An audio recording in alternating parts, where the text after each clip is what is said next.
트럼프가 대북 문제에서 한국을 패싱 못한다. 웃기는 소리인 것이. 대북 문제는 우리와 트럼프만 있는 게 아니고 북한도 있잖아요. 바보 멍충이들이에요. 하루빨리 끝내야 합니다. 네, 이준석 의원이 MBN에 7에서 8곳 공천에 대한 부적절한 개입이 있었다. 어제 또 JTBC도 하나 언론사들 경쟁이 붙었어요. 7, 8개라고 하니까 전략 했다고 공천해라. 합니다. 네. 이거는 공천 개입이 아니고 이게 뭐예요 이게. 이 브리핑의 주제가 성과와 향후 방향이라고 하니까 좀 놀랐습니다. 네, 거기서 미국이 한국을 패싱하고 바로 북한과 대화 나누기는 쉽지 않을 것이다. 그 어느 때보다 한미 동맹이 강력한 상황이라고 하면서요. 이거 보다가 진짜 한심하다는 생각을 하게 된 게 오프닝에서 얘기했지만 통일부에 트럼프를 자기 뜻대로 움직일 힘이 있어요? 아니면 북한을 움직일 힘이 있어요? 윤석열 정부는 사고가 초등학교 저학년 수준이에요. 이게 갓난아기는 나밖에 없잖아요. 1차원 점이에요. 초등학생쯤 되면 나와 너의 관계가 만들어집니다. XY 2차원 관계의 면이 만들어지는 거죠. 근데 우리가 살고 있는 현실 세계는 나와 너 외에 그가 있잖아. 그 Z축이 있다고. 3차원이에요. 근데 윤석열 정부 사고가 초등학교 저학년 수준이라는 게 2차원에 머물러 있다는 게 트럼프가 대북 문제에서 한국을 패싱 못한다. 웃기는 소리인 것이. 대북 문제는 우리와 트럼프만 있는 게 아니고 북한도 있잖아요. 트럼프에게 북한과의 대화에 우리도 끼워달라. 우리가 요청한다고 끝나는 게 아니고 트럼프와 북한의 관계가 있잖아요. 네. Z축이 따로 있어. 현실 세계가 3차원이라고요. 북한이 트럼프에게 나만 끼면 안 하겠다고 하면 트럼프가 그러면 북미 둘이 만나자고 하지. 우리 때문에 포기합니까? 우리가 트럼프에게 따로 줄 수 있는 게 없는데? 문재인 정부 때는 북한과의 관계를 우리가 먼저 손에 쥐고 그리고 미국을 상대했기 때문에 트럼프가 우리를 통해서 일을 했는데 지금은 트럼프가 왜 우리 말을 들어요? 우리가 그렇다고 북한한테 끼워달라고 따로 말한다고 북한이 끼워줍니까? 윤석열 정부가 그동안 북한하고 한 거라고는 오로지 북한 때리기밖에 없는데 네. 그래서 북한이 진작에 윤석열 정부와는 상종을 않겠다고 선언했는데 지금 와서 끼워달라면 끼워줘요? 현실 세계는 3차원인데 윤석열 정부는 2차원 수준의 세상을 봅니다. 바보 멍충이들이에요. 하루빨리 끝내야 합니다. 모든 분야를 2차원 수준에서 다 망치고 있다. 트럼프가 한국을 패싱 못한다. 무슨 근거가 있어요? 바보 멍충이들 진짜. 트럼프 생각에 1도 영향을 못 미치면서 0.1도 북한 생각에도 0.1도 영향을 못 미쳐요. 그러려면 그럴 만한 조건을 만들어 놨어야지. 이제 또 명태균 스캔들로 명태균 씨가 써올린 공 다시 또 짚어가 보겠는데 대통령실이 이준석 명태균 스캔들 이후 이준석을 타겟으로 한 것 같아 제가 얘기했었고 김소연 변호사도 등장한 마당이라 이준석 의원이 귀국하자마자 반격에 나섰잖아요. 네. 예. 공천 개입 내가 알고 있는 거 다 말해볼 거야 이런 일종의 협박을 했고 그래서 협박 전성시대라고 제가 했는데 이제 구체적으로 시작됐어요.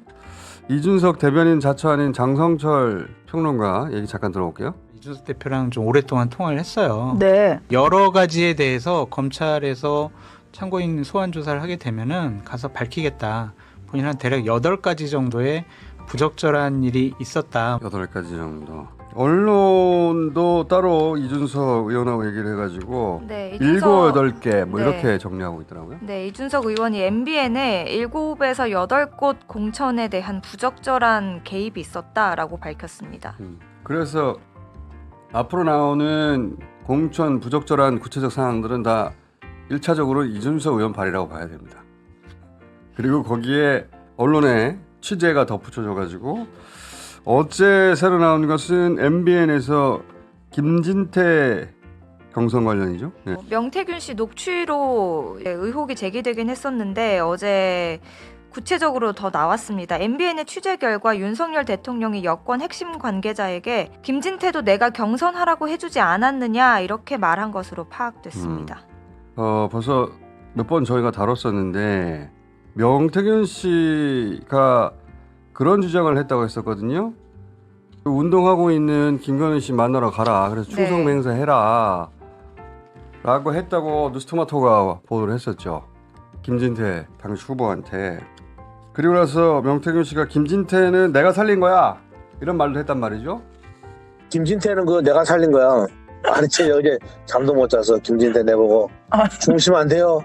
중심 안 돼요. 막 그래가 막 사모님 그래가 그래가 밤 12시 반에 내가 해결했잖아.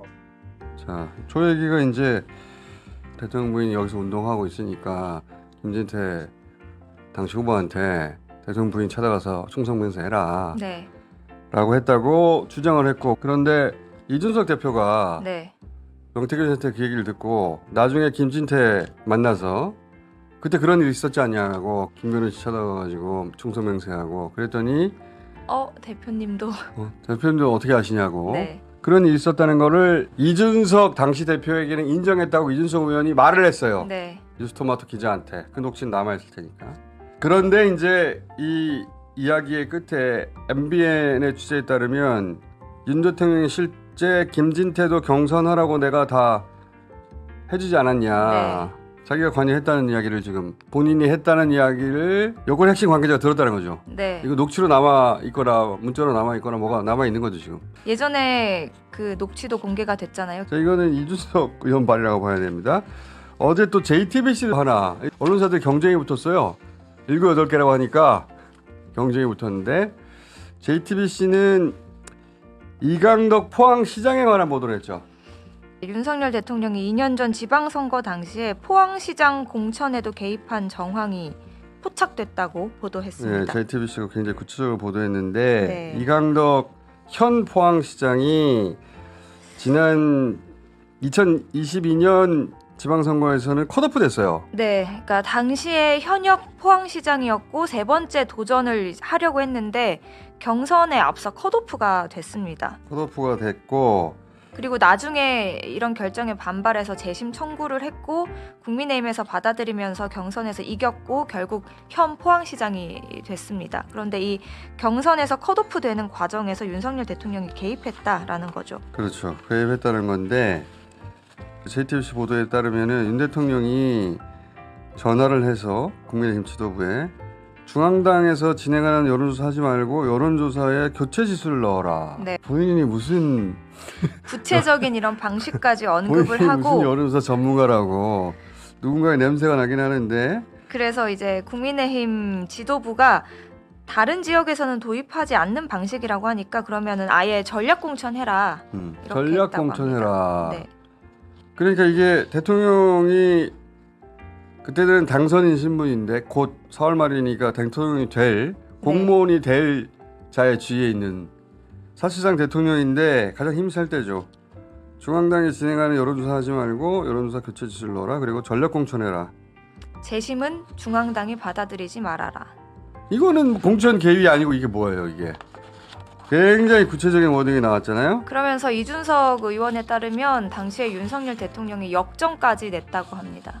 이준석 의원이 그런 말 했죠. 대통령 당선이 저한테 뭐 이러이렇게 해가지고 역정을 내면서 얘기하는 상황은 저는 굉장히 이례적이고 JTBC는 이걸 처음 보도한 건 아니고 지금 정리하고 있어요. MBN에서 나와서 김진태는 어제 처음 나온 겁니다. 네.